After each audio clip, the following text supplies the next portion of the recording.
welcome to my channel. Today, I want to share with you a Reddit story about mixed signals, unexpected silence, and the quiet unraveling of something that could have been real. It's a story about hope, confusion, and the moments that leave us questioning our worth. Let's dive right into it. I wasn't planning to go out that night. It had been a long week at the agency, tight deadlines, stubborn clients, and too many coffee-fueled brainstorming sessions that led nowhere. I wanted to stay in, maybe watch a rerun of The Office and pass out before midnight. But Matt, my coworker and the closest thing I had to a wingman, had other plans. "Come on, Jake," he said over the phone, his voice already tinged with the buzz of pre-drinks. "It's Rooftop Friday. You need this." So I caved. The place was packed. A trendy rooftop bar in downtown Manhattan, filled with beautiful people pretending to laugh a little louder than necessary, and clinking glasses like they were auditioning for a champagne commercial. Matt and two other guys from work had snagged a corner booth near the fire heaters. The music pulsed low, and the skyline glittered behind us like a painting.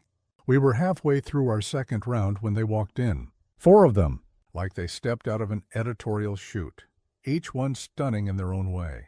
Not the intimidating, aloof kind of beautiful either. They were laughing. Lively, totally owning the room.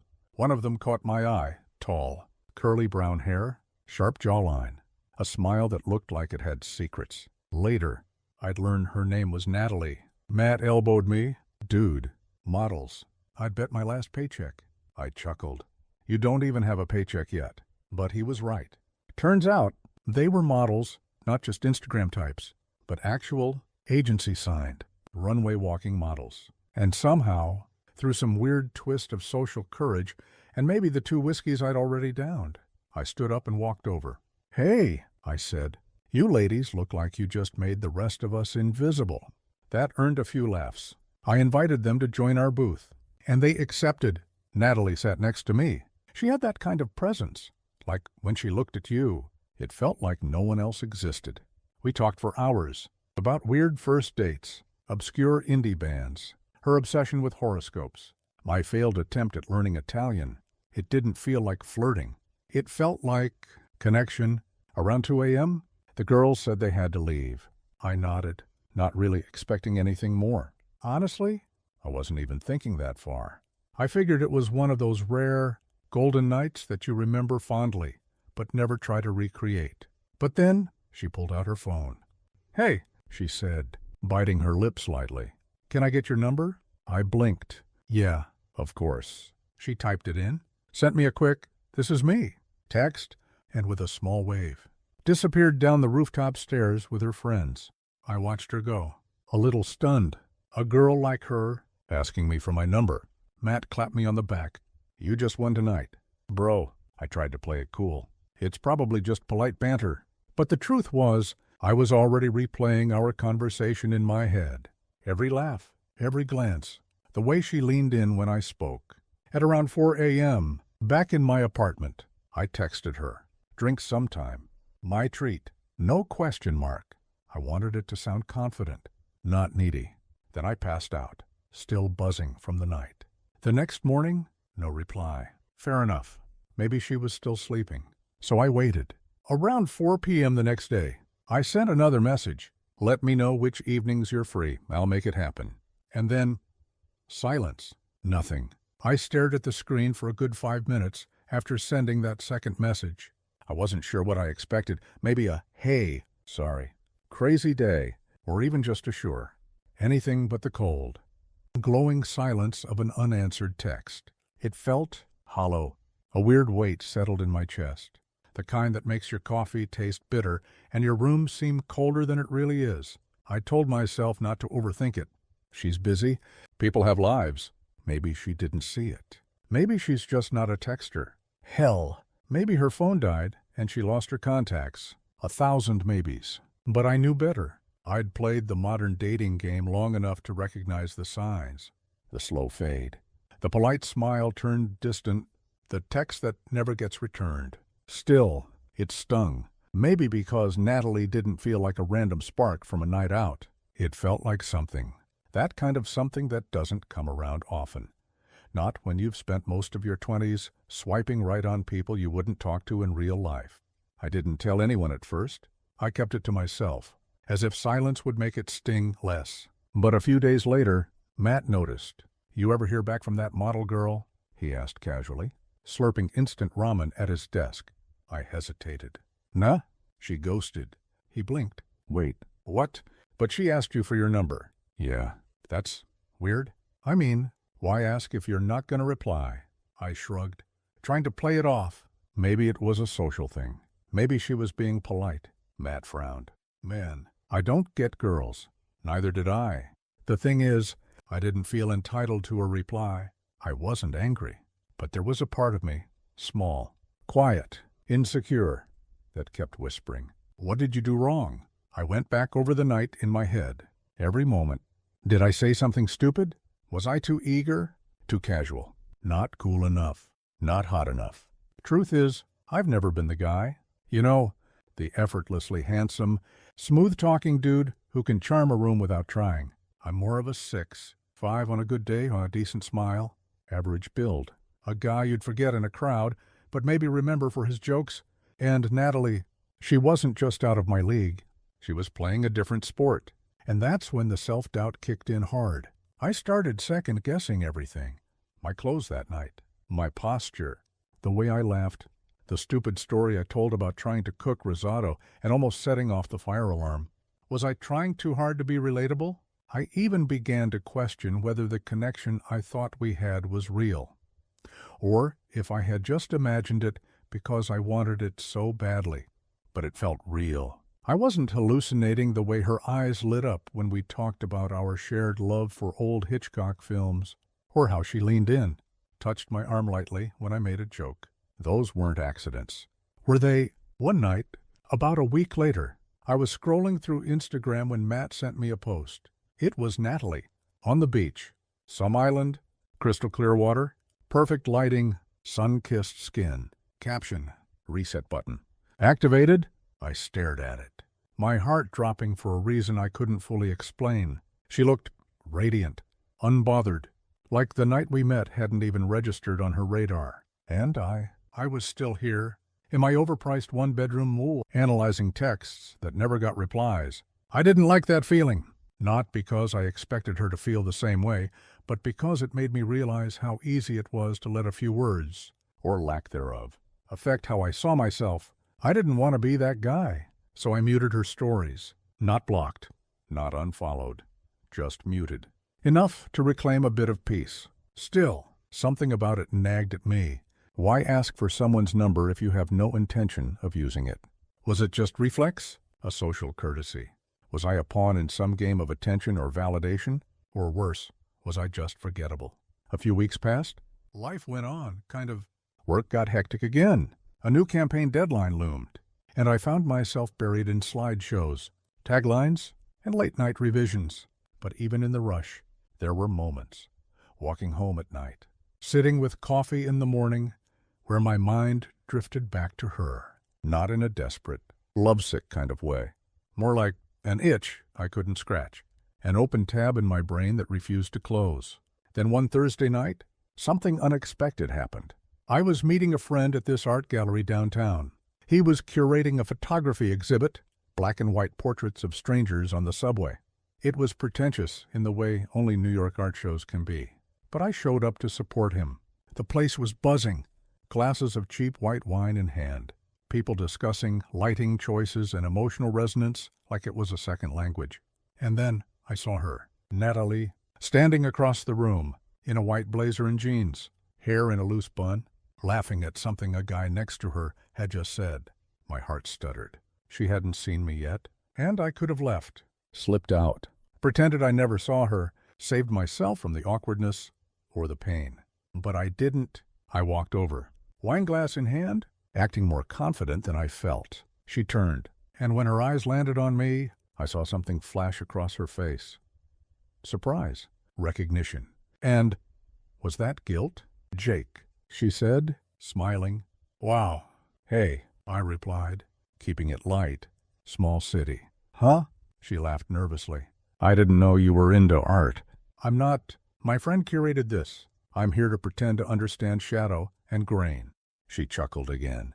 "Well, you wear it well." There was a beat of silence between us. I took it. You kind of disappeared. Her smile faltered just a little. "Yeah, I guess I did." I nodded. Waiting. She didn't offer anything else. So I did what I promised myself I wouldn't. I asked, "Why'd you ask for my number if you weren't going to reply?" She looked down at her glass, then back up at me. "Honestly, I don't know. That night was weirdly magical. I wasn't expecting to meet someone I actually vibed with. You were funny. Easy to talk to. Real. And I panicked." "Panicked?" I echoed. She sighed. "It's hard to explain. I've been in this loop. Meet someone. Flirt. Ghost. It's stupid. But I guess I thought if I didn't follow up, it couldn't get complicated." I stared at her, unsure whether to laugh or be insulted. "So what? You liked me. So you ignored me. I know it sounds messed up. I just wasn't ready for something that might mean something." There it was. Honesty, raw and slightly absurd. And maybe relatable. I'd been ghosted before. I'd done the ghosting too. But this was the first time someone laid it out like that. No excuses. No pretending they were busy or had lost their phone. Just fear. I took a sip of wine. "Well, that's probably the strangest compliment I've ever gotten." She grinned. "I'm good at those." We stood in silence for a moment, the room swirling around us with curated chaos and laughter. And then she asked, "Do you hate me?" I paused. "No. I just wish you'd said something. I spent a few days wondering what I did wrong." Her face softened. "You didn't. It was me, and I'm sorry." There was something disarming about the way she said it. Not dramatic, not manipulative, just sincere. I nodded slowly. "Okay." Another silence, and then she said, "Can I make it up to you?" "Coffee." No disappearing act this time. I raised an eyebrow. "You sure you're not going to run again?" She smiled, sheepish. "I'll turn off my flight mode. I promise." We met for coffee that Sunday. A quiet little place tucked between a flower shop and a bookstore on the Lower East Side.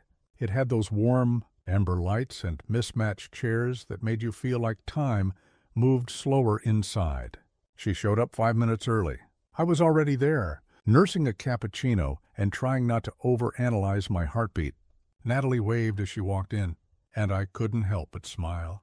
She looked relaxed. No runway makeup, no perfectly curated outfit, just jeans, a soft gray hoodie, and the kind of messy bun that said, "I'm trying, but I'm not trying too hard." "I almost brought an apology pastry," she said, sliding into the seat across from me. "But then I realized I didn't know your donut preferences." "Dangerous move," I replied. "This could have ended right here." She laughed, tucking a strand of hair behind her ear. We started slow, talking about work, movies, how her latest shoot involved standing barefoot in freezing water for an hour to get the perfect, natural, suffering look. I told her about a campaign I pitched that somehow got approved, even though I came up with it half asleep. We joked. We eased in. But eventually, the conversation dipped below the surface. She admitted she had a pattern: get close to someone, feel something real, and immediately retreat. It's like my brain hits the eject button before anything can crash. "Ever wonder why?" I asked gently. Natalie stared at her coffee for a moment. "Maybe because real connections scare me more than bad ones. At least with the wrong guys. I know what to expect." I nodded. That made sense. Pain you anticipate hurts less than surprises that shake you. "And you?" she asked. "You seem like you've got it together." I snorted. "Not even close." She raised an eyebrow. "Really?" I leaned back, thinking, I think I've spent most of my 20s pretending I'm okay with casual things. But I'm not. I want something that sticks. But I've learned not to expect it. There was a softness in her gaze when I said that, like she was seeing me for the first time. We talked for almost 3 hours. At some point, our empty mugs sat cold, forgotten. I don't even remember half the things we said, just the rhythm of it, the feeling of being understood without effort. When we finally left, the sun was already setting. The sky was painted in soft oranges and blues, like some painter had spilled warmth all over the skyline. Outside the cafe, we lingered. "Well," she said, stuffing her hands in her coat pockets. "This was different, in a good way," I teased. In a real way, she replied. There was a pause. The kind that asks a question without saying anything. I stepped closer, but didn't push it. So, what now? She looked up at me, eyes searching. I don't know, she said honestly. But I'd like to find out. It wasn't dramatic. No sweeping declarations. No movie-perfect kiss in the street. Just a quiet agreement. A maybe. A start. And somehow, that meant more. For the next few weeks, we took it slow, texting more consistently. Small check-ins, sharing dumb memes, inside jokes, music links at 1 a.m. It wasn't intense or obsessive. It was steady, soft, like learning to walk barefoot on a floor you used to think was broken glass. We went on a few casual dates, dinner at a Thai place neither of us had tried, a quiet walk around Central Park as the leaves turned gold, a movie night at her place, where we both fell asleep halfway through the Grand Budapest Hotel. It was easy, and that scared me, because somewhere between her laughing at my bad impressions and stealing my fries when she said she was not hungry, I started to want more, and I wasn't sure if she did. One night, as we sat on her rooftop watching planes blink across the sky, I asked, "So, are we doing this?" She looked at me, confused. "Doing what?" "This," I gestured between us. "You and me." Natalie grew quiet. Not awkward quiet, thoughtful quiet, like she was choosing her words carefully. "I like you, Jake," she said. "A lot, but I'm still figuring out if I'm ready for all of this." I nodded slowly, heart sinking a little. "Okay, I don't want to hurt you," she added. "You won't," I lied, because truth was, she already could. That's the thing about letting someone in. You hand them the blueprint to your heart, and pray they don't burn it. After that conversation, things didn't fall apart. But they changed. She grew slightly distant, not cold, just less present. Messages took longer. Plans were a bit vaguer. The rhythm we'd found started skipping like a scratched vinyl. And I started retreating too, not out of pettiness, but protection. I didn't want to push her, but I also didn't want to pretend I didn't care. I was caught between patience and pride, and neither felt good. Then one evening, I saw her tagged in a story, out with friends, a guy's arm casually slung around her chair. Nothing romantic, but enough to make my chest tighten. I didn't ask. I didn't want to seem insecure. But that night, I couldn't sleep. I kept wondering, was I just a pit stop on her way to someone else? Was I the safe space before she dove into a new thrill? The next morning, I texted, "Hey, can we talk soon? No pressure. Just need to clear my head a bit." She replied 10 minutes later, "Of course, tonight." We met at the same coffee shop from our first official meetup. Same corner table, but everything felt heavier. She looked at me. "Serious? You okay?" I nodded, then shook my head. "I don't want to guess where I stand." Natalie sighed. "I know. I felt you pulling away. I figured I deserved that." "I'm not trying to punish you," I said quietly. I really like you, and I'm scared that I'm the only one trying to make this real." Her eyes glistened, but she blinked the tears away fast. "I don't mean to be unfair. You've been amazing, and I hate that my fear keeps blocking me." I swallowed hard. "Then tell me, should I keep trying?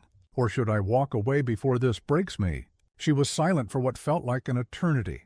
Then she said, almost in a whisper, "I want to try, but I don't know how to not be afraid."